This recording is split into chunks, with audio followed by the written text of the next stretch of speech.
भयंकर हार वाली शीशा लेदर के बाद प्रशांत किशोर ने संन्यास पर क्या कहा कि और बेइज्जती हो गई। प्रशांत किशोर की मिट्टी पलीद, ओवैसी का जलवा, एक अनाड़ी एक खिलाड़ी बने कैसे, इसकी इनसाइड स्टोरी क्या है।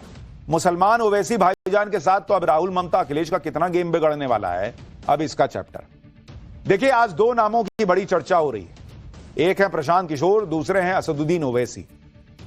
दोनों पर बी टीम होने का आरोप लगता है। प्रशांत किशोर के चुनाव में फेल होने और उधर ओवैसी जो खेल कर रहे हैं उसके बारे में आज आपको विस्तार से बताऊं, क्योंकि जब से बिहार के नतीजे आए तब से प्रशांत किशोर तो कहीं निकल नहीं रहे थे। लोग प्रशांत किशोर को ढूंढ रहे थे कि भाई साहब हैं कहां। आज 5 दिन बाद जब वो सामने आए तो जवाब देते नहीं बन रहा था उनसे, क्योंकि ये वही प्रशांत किशोर हैं जिन्होंने कसम खाई थी कि अगर बिहार में नीतीश कुमार को 25 से ज्यादा सीट आ गई तो राजनीति छोड़ दूं। प्रशांत किशोर ने इस तरह की बातें तो बहुत बड़ी बड़ी कर दी, फेंक दिए लंबा लंबा। उनके बारे में कहा गया वो तो चुनावों के चाणक्य हैं। कहा जाता कि नरेंद्र मोदी को चुनाव जितवा चुके हैं, जो अपना चुनाव लड़ नहीं पा रहे, जीत नहीं पा रहे, उन्होंने तमगा खुद ले लिया है कि मैं नरेंद्र मोदी को इन्होंने चुनाव जितवाया। ममता बनर्जी को चुनाव जितवा चुके हैं। बिहार में तो गर्दा ही उड़ा देंगे पब्लिक सोच रही थी, लेकिन बिहार ने ऐसा पटका पीके की पॉलिटिक्स को, ऐसा झटका कि गर्दा मोदी नीतीश ने उड़ा दिया और खिल्ली उड़ रही है प्रशांत किशोर जैसों। आज आपको बताऊंगा कि राजनीति छोड़ने की कसम खाने वाले प्रशांत किशोर जब 5 दिन बाद सामने आए तो ऐसा क्या कहा कि उनकी और बेइज्जती हो रही है। पीके जो चुनावी पैंतरे चलाकर भी फ्लॉप हो गए, उन्हीं चुनावी पैंतरों के बिना ओवैसी ने कैसे धमाके किए। बिहार में जबरदस्त कामयाबी के बाद ओवैसी अब कहां कहां माहौल बना रहे हैं और किस किस को डैमेज करेंगे, ये सब आज आपको दिखाऊंगा। लेकिन पहले एक ट्रेलर देखिए।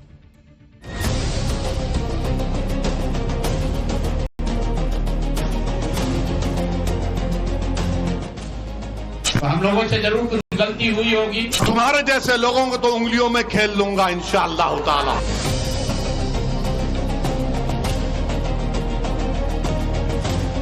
आपने कहा था कि 25 से ज्यादा आएगा तो आप संन्यास ले लें। तो भैया किस पद पर हैं जिससे मैं इस्तीफा दे दूं? 25 सीट की बात है, बिल्कुल 25 सीट से ज्यादा नीतीश कुमार को ना आना चाहिए था, ना आता।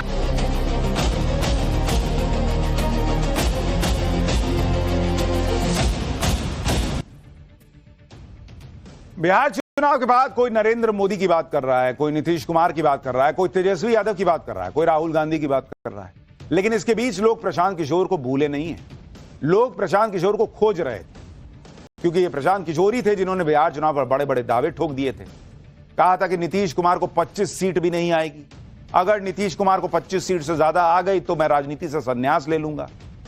प्रशांत किशोर ने यह बात एक बार नहीं कई बार कही। ये बात लोगों के दिमाग में फिट हो गई, इसलिए जब बिहार का रिजल्ट आया तो लोग पूछने लगे कि अरे भाई साहब वो कहां है वो प्रशांत किशोर, 25 सीट से ज्यादा जेडीयू को आने पर रिटायर होने वाले थे, बहुत दिन तो ये दिखे नहीं। अब जब प्रशांत किशोर सामने आए तो कह रहे हैं कि इस्तीफा क्यों दें, वो तो किसी पद पे है ही नहीं, क्या करना है उनको। सुनिए जरा प्रशांत किशोर संन्यास के सवाल पर अब क्या जवाब दे रहे हैं। आपने कहा था कि 25 से ज्यादा आएगा तो आप संन्यास ले लें। तो भैया किस पद पर हैं जिससे मैं इस्तीफा दे दूं? अगर किसी पद पर हैं, ये तो नहीं कहा था कि बिहार छोड़कर चले जाएंगे, बिहार में रहेंगे और राजनीति नहीं, बिल्कुल एक मिनट, बिल्कुल राजनीति छोड़ देंगे।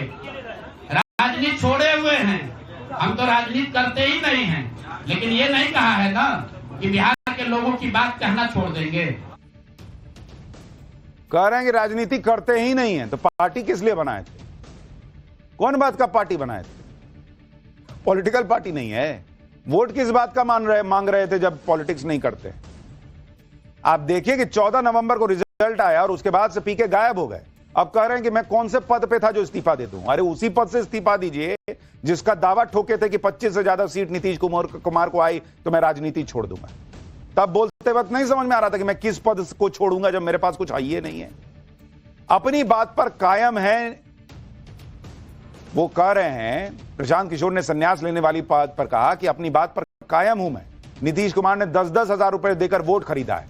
अगर नीतीश कुमार अगले 6 महीने में महिलाओं को 2-2 लाख रुपया दे देते हैं तो वो राजनीति से संन्यास ले लेंगे। गजब यूटर्न मारे हैं बॉस कि पहले 25 से ज्यादा सीट आ गई तो वो संन्यास लूंगा, फिर कहेंगे ना 2-2 लाख दीजिए तब लूंगा संन्यास। उसके बाद कह रहे हैं कि भाई कहेंगे कि ये करिएगा तो वो तब संन्यास लूंगा।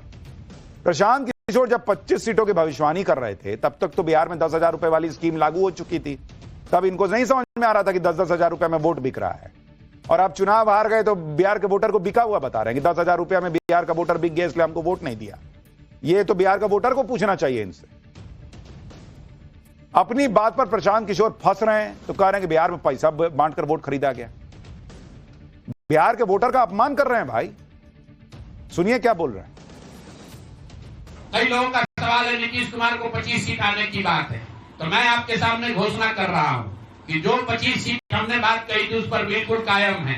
अगर नीतीश कुमार ने उनकी सरकार ने ये वोट खरीदा नहीं है, इनको 2-2 लाख रुपए दे दे, मैं बिल्कुल राजनीति से संन्यास ले लूंगा, उसमें कहीं कोई दिक्कत नहीं है। आपका अगर ये सवाल है कि 25 सीट की बात है, बिल्कुल 25 सीट से ज्यादा नीतीश कुमार को ना आना चाहिए था, ना आता।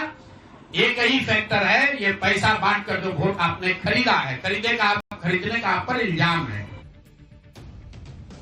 प्रशांत किशोर कह रहे हैं कि 2-2 लाख रुपया जो है वो सबके अकाउंट में डाल दीजिए। क्यों डाल दीजिए जब ऑलरेडी क्लियर है कि 10-10 हजार रुपया दिया गया है कि भाई आप अपना कुछ रोजगार शुरू कीजिए, उसमें जो अच्छा करेगा उसको 2-2 लाख रुपया से और मदद की जाएगी। तो सबके अकाउंट में 2 लाख रुपया क्यों देंगे?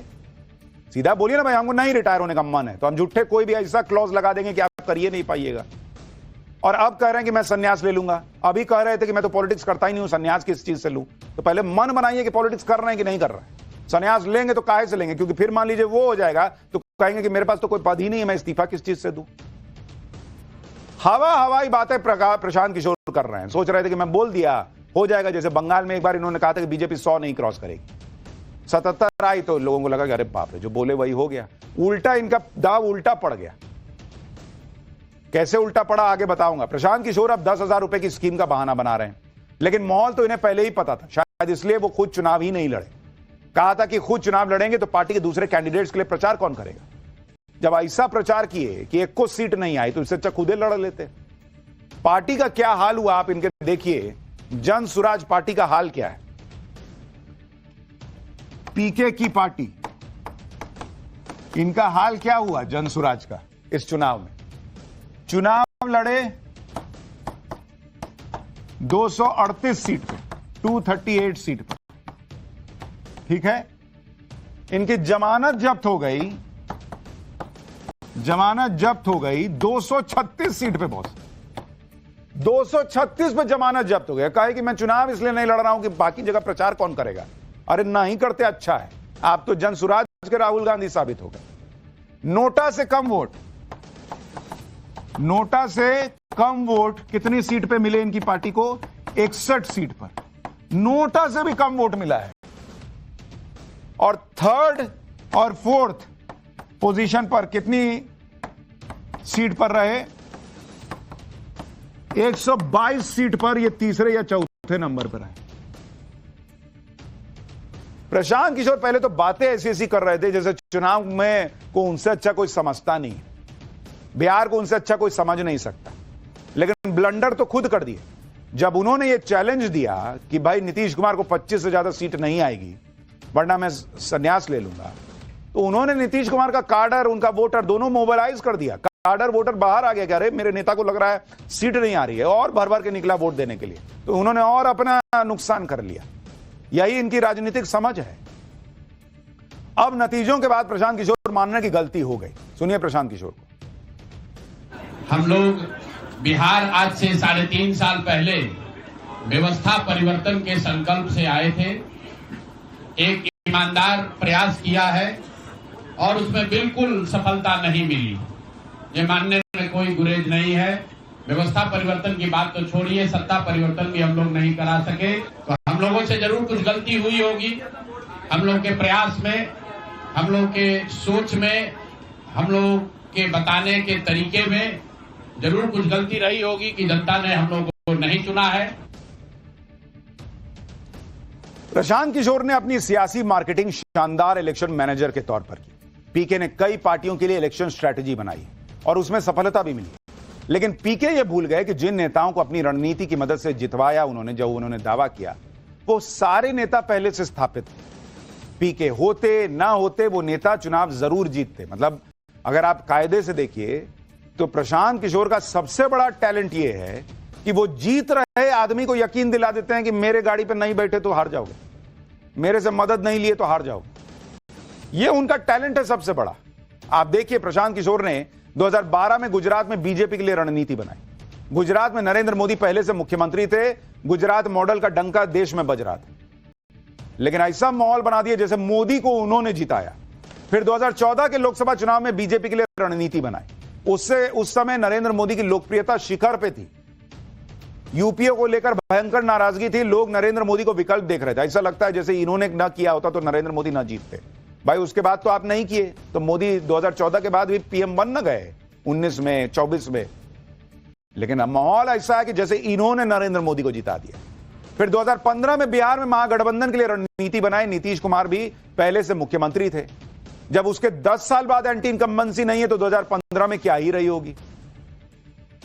तो उस वक्त भी माहौल ऐसा बना है जैसे नीतीश कुमार को यही जिता दिए। दूसरा, बिहार की पब्लिक इनसे पूछे कि जब 2015 में नीतीश कुमार का काम इनको ठीक लग रहा था तो 25 में क्यों कह रहे हैं कि खराब काम किए हैं। और ये तो 2018 में मेरे ख्याल से उसी के आसपास जेडीयू में चले गए थे। तो नीतीश कुमार इतना खराब काम कर रहे थे तो 2 साल 1.5 साल उनकी पार्टी में उपाध्यक्ष बन के क्या कर रहे थे। 2017 में पंजाब में कांग्रेस के लिए रणनीति बनाई। कैप्टन अमरिंदर सिंह भी जाने माने नेता थे, उस वक्त अमरिंदर सिंह के लिए गजब का माहौल था।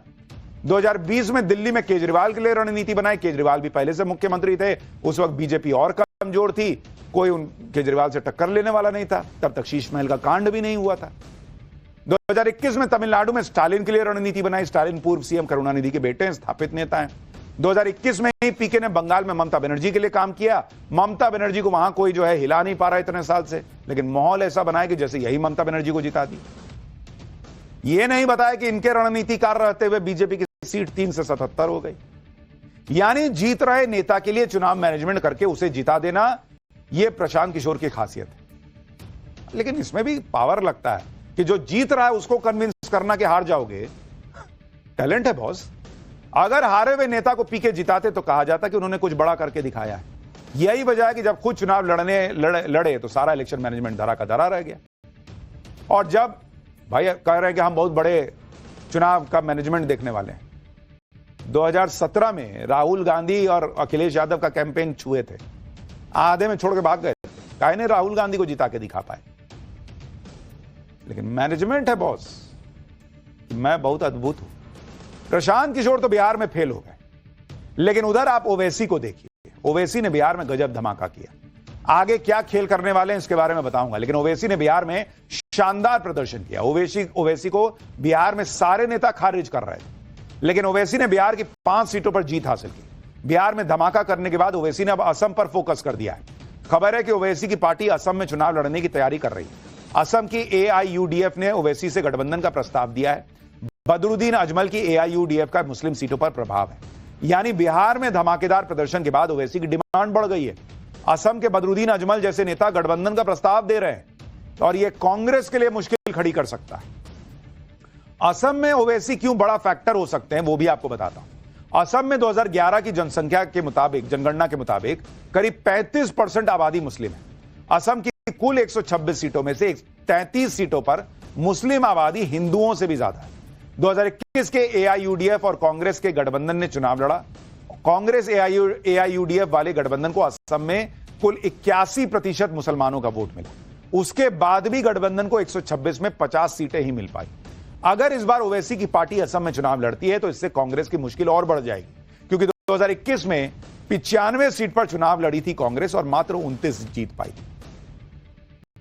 जबकि 2021 में AIUDF ने 20 सीट पर चुनाव लड़ा था और 16 सीट जीती थी। इसी वजह से AIUDF इस बार ओवैसी की पार्टी को गठबंधन का प्रस्ताव दे रही है। यानी अगर ओवैसी उतर गए असम चुनाव में तो राहुल गांधी के हार की सेंचुरी के लिए एक और रन बन जाएगा।